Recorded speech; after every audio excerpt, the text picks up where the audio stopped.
So students, yesterday we read about the reconstruction work in Germany. Here we will start again that in September 1939 Germany invaded Poland. This started a war with France and England. In September 1940 a tri-party pact was signed between Germany, Italy and Japan, strengthening Hitler's claim to international power. Puppet regimes supportive of Nazi Germany were installed in a large part of Europe. By the end of 1940, Hitler was at the pinnacle of his power. ठीक है, आपको पता ही है कि मैंने बताया था कि 1 सितंबर 1939 से सेकंड वर्ल्ड वार की स्टार्ट हो रही थी और वो हुआ था जब जर्मनी ने पोलैंड पे अटैक किया था। यहाँ लिखा हुआ इन्वेड किया था, यानी आक्रमण किया था। इससे वार शुरू हो गया फ्रांस और इंग्लैंड के साथ उसका। सितंबर 1940 में उसने ट्राई पार्टी मतलब त्रिस्तरीय 3 देशों ने मिलकर आपस में समझौता किया और वो 3 देश थे जर्मनी, इटली और जापान। ये तीनों ने आपस में ग्रुप बनाया कि एक्सिस पावर ग्रुप में कि हम मिल के फाइट करेंगे, एक दूसरे को सहयोग करेंगे, कोऑपरेट करेंगे। और बहुत सारे छोटे छोटे राज्य हिटलर ने बना लिए थे यूरोप में जो सपोर्टर थे और पपेट थे, यानी उसके ही इशारों पे नाचने वाले, ऐसे गवर्नमेंट ने बना लिया। 1940 आते 40 में हिटलर जो था अपने पावर के पिनाकल पे, यानी उसका जो पावर था वो सबसे ज़्यादा और मजबूत था उस समय वो 1940 में। Hitler now move to achieve his long term aim of conquering eastern Europe. अब उसने प्लान किया कि अब वो ईस्टर्न यूरोप को जीतेगा, वहाँ पे जाएगा। He wanted to ensure food supplies and living space for German. और उसने बोला कि मुझे फूड सप्लाई मिलना चाहिए और लिविंग स्पेस होना चाहिए जर्मन पीपल के लिए। He attacked the Soviet Union in June 1941। In this historic blunder Hitler exposed the German Western Front to British aerial bombing and the Eastern Front to the powerful Soviet armies. The Soviet Red Army inflicted a crushing and humiliating defeat on Germany at Stalingrad. After this, the Soviet Red Army hounded out the retreating German soldiers until they reached the heart of Berlin, establishing Soviet hegemony over the entire Eastern Europe for half a century thereafter. Hitler का movement कहाँ हुआ? अभी eastern Europe में हुआ।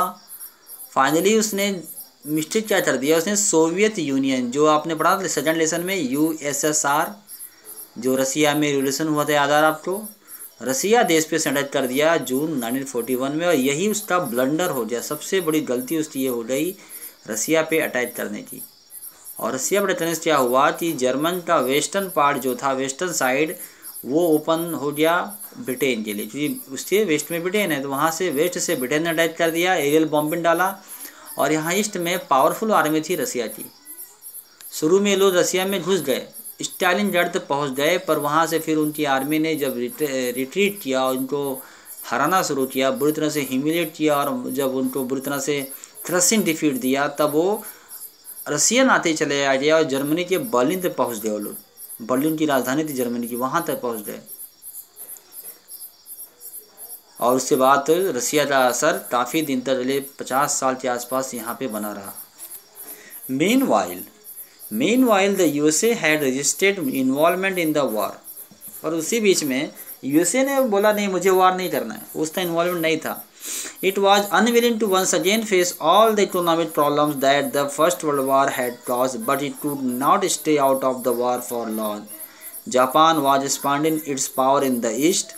It had occupied French Indochina and was planning attacks on US naval bases in the Pacific. When Japan extended its support to Hitler and bombed the US base at Pearl Harbor, the US entered the Second World War. The war ended in May 1945 with Hitler's defeat and the US dropping of the atom bomb on Hiroshima in Japan. तो initial time में USA resist कर रहा था movement कि मैं वार में involvement नहीं करूँगा, लेकिन जापान जो था वो ईस्ट में बढ़ता जा रहा था, उसका पावर ईस्ट में बढ़ रहा था। और एक दिन उसने पर्ल हार्बर को वर्ड लिखा, पर्ल हार्बर। जापान ने पैसिफिक ओशन में पर्ल हार्बर आइलैंड पे यूएस का मिलिट्री बेस था, नेवी बेस था, इसलिए वहाँ पे उसने अटैक कर दिया और बहुत नुकसान किया, बहुत लोग को मार दिया उसने। बड़े बड़े से जहाज उसने बॉम्ब से उड़ा दिए, डिस्ट्रॉय कर दिए। इस बात से बहुत नाराज़ हुआ यूएस, और यूएस ने फाइनली 6 अगस्त 1945, याद रखो डेट रहेगा आपको, 6 अगस्त 1945 को जापान का जो सिटी था हिरोशिमा, वहाँ पे एटम बम डाल दिया। एटम बम यानी जिसको अणु बम बोलते हैं। बहुत नुकसान हुआ, बहुत लोग मारे गए, उसका असर आज भी जापान में मिलता है। उससे 2-3 दिन बाद यानी 9 अगस्त को फिर से उसने बम डाला, उनकी सिटी थी नागासाकी। इस तरह 2 एटम बम अमेरिका ने डाले थे जापान के ऊपर, जापान पूरी तरह से पस्त हो गया और उसने सरेंडर कर दिया और वर्ल्ड वार वहीं पे एंड होना शुरू हो गया। एंड तो पहले हो गया था मई 1945 में, जब हिटलर ने अपने आप को सुसाइड कर लिया था, पर बाद में जापान भी सरेंडर कर दिया। इस तरह से सेकेंड वर्ल्ड वॉर एंड हुआ, जिसमें कि फिर से विनर जो हुए थे वो यही थे, एलाइज पावर जो एलाइड थे, जिसमें फ्रांस, ब्रिटेन, यूएस, यूएसएसआर, और दूसरी जो पार्टी थी ये सब अपोजिट पार्टी, वो जर्मनी, जापान और इटली, वो सेकेंड वर्ल्ड वॉर हार गए थे। और इसी समय देखो लिखा है यहाँ पे, हिटलर रिपोर्टेड डेड। 45 में हिटलर ने अपने आप को शूट कर लिया, यानी गोली मार लिया, बोला दुश्मन के हाथों नहीं पड़ूंगा मैं। तो हिटलर के मरने के बाद सेकेंड वर्ल्ड वॉर अपने आप बंद हो गया। So from this brief account of what happened in the Second World War, we now return to Helmut and his father's story, a story of Nazi criminality during the war. जब lesson start हुआ था वहीं पे आपने सुना था कि हेलमत का फादर, हेलमत छोटा बच्चा 11 साल का, ये वही स्टोरी बता किस तरह इनके फादर वगैरह ने ये नाजी प्रोपेगेंडा फैलाया था और लोगों को मारा था। सो ये आपका यहाँ फाइनल हो गया। न्यूज़पेपर डिटेल है, इसको देख लेना अच्छी तरह से आप लोग। जो थर्ड अब सेक्शन आ रहा है हमारा नाजी वर्ल्ड व्यू, ये हम करेंगे नेक्स्ट वीडियो में। Till then you read it, and in case of difficulty of understanding the words or the meaning or the sentence or any para, you can ask me online. Okay, till then take care of yourself and good night.